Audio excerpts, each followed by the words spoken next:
Installé dans le quartier populaire de Bolibana à Bamako, Amadou Sanogo fait partie des artistes africains les plus prometteurs de sa génération. Dans son atelier, s'étoile l'enquête sur l'identité de l'individu au sein de la société.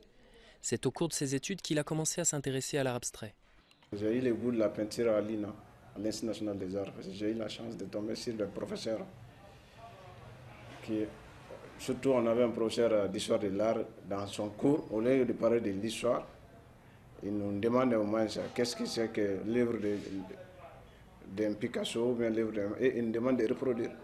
Donc, À travers son travail, Amadou raconte autant l'histoire de son pays, qui se remet à peine d'une crise politico-sécuritaire sans précédent, que ses expériences de vie.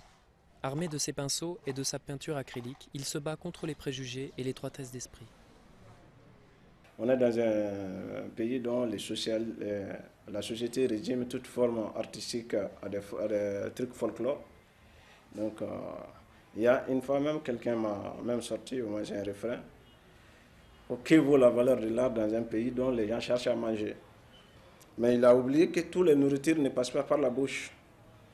Il y a certaines nourritures qui passent par le mental. Ces 10 dernières années, il a exposé à plusieurs reprises en France et en Grande-Bretagne. Cette année, c'est à Bamako, sur les murs de l'Institut français, qu'il accroche sa dernière série intitulée Reflets.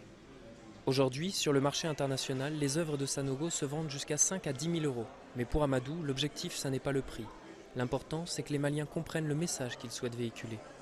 C'est une très belle exposition que j'ai trouvée magnifique, d'abord par l'expression des couleurs, avec des couleurs assez vives et très diversifiées.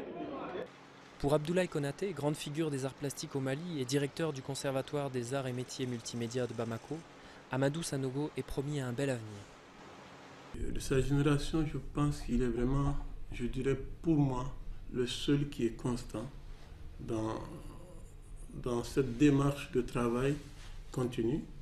Et il cherche,